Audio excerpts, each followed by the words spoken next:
Friends, welcome to my Rakshitha channel. இன்றைக்கி நம்ம சேனலில் என்ன பார்க்க போகிறோன்னா அவரைக்காய் பொரியல் எப்படி செய்யறதுன்னு தான் பார்க்க போகிறோம். நான் அவரைக்காய் இந்த மாதிரி நல்லா அரிஞ்சு வச்சுருக்கேன் பொடியாக. அதுக்கு தேவையானது வெங்காயம் அரிஞ்சு வச்சுருக்கேன், கருவேப்பிலை, எண்ணெய், கடுகு. அதோடு நான் ஒரு மூடி தேங்காய் உரித்து இந்த மாதிரி துருவி வச்சுருக்கேன். அதோட ஒரு ஸ்பூன் சோம்பு சேர்த்துருக்கேன். வாங்க எப்படி செய்யறதுன்னு பார்க்கலாம். நான் ஒரு கடாயில் நம்ம அரிஞ்சு வச்சுருக்க அவரைக்காயெல்லாம் சேர்த்துக்கிட்டேன்.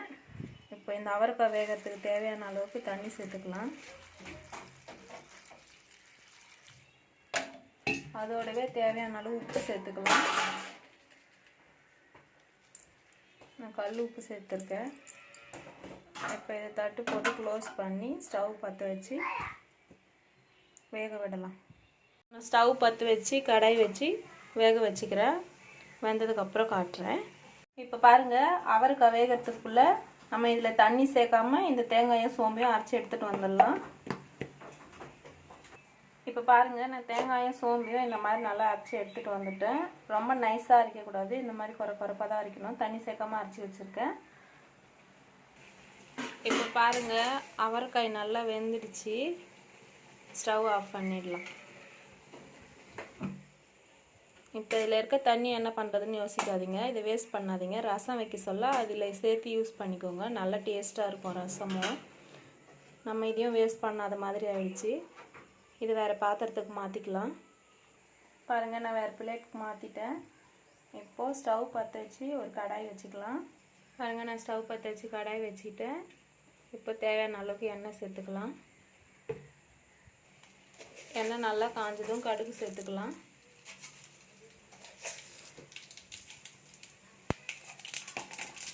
கடுகு நல்லா வெடிச்சிருச்சு. இப்போ நம்ம எடுத்து வச்சுருக்க வெங்காயத்தையும் கருவேப்பிலையும் சேர்த்துக்கலாம். சேர்த்து நல்லா வதக்கிக்கலாம்.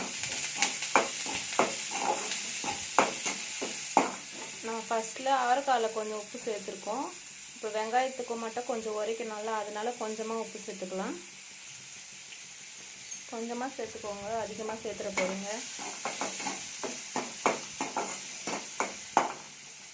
வெங்காயம் இந்த மாதிரி கண்ணாடி பதம் வந்ததுக்கப்புறம் நம்ம எடுத்து வச்சுருக்க அவரைக்காய் சேர்த்துக்கலாம். பாருங்கள், எவ்வளோ பசுமையாக பச்சையாக இருக்குதுன்னு. இப்போ இதோடவே 1/4 ஸ்பூன் மஞ்சள் தூள் சேர்த்துக்கலாம். 1/4 ஸ்பூன் மஞ்சள் தூள், ஒரு ஸ்பூன் நம்ம வீட்டில் இருக்க குழம்பு மிளகாய் தூள் சேர்த்துக்கலாம். சேர்த்து நல்லா மிக்ஸ் பண்ணி விட்டுக்கலாம். இப்போ பாருங்கள், நான் நல்லா கலந்து விட்டுட்டேன்.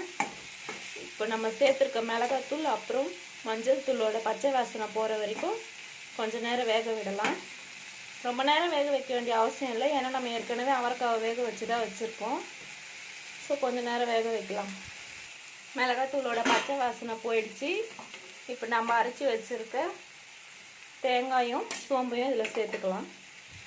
சேர்த்து நல்லா மிக்ஸ் பண்ணி ஒரு 2 நிமிஷம் வேக விட்டால் போதும். நான் நல்லா கலந்து விட்டுட்டேன். பாருங்கள் எப்படி இருக்குன்னு.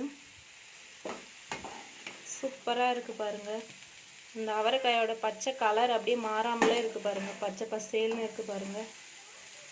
அவ்வளோதாங்க, சூப்பரான டேஸ்டியான ஈஸியான அவரைக்காய் பொரியல் ரெடி ஆகிடுச்சு. நீங்களும் ட்ரை பண்ணி பாருங்கள். உங்களுக்கு பிடிச்சா கமெண்ட் பண்ணுங்கள், ஷேர் பண்ணுங்கள், லைக் பண்ணுங்கள், மறக்காமல் சப்ஸ்கிரைப் பண்ணுங்கள். தேங்க்யூ ஃப்ரெண்ட்ஸ், பாய்.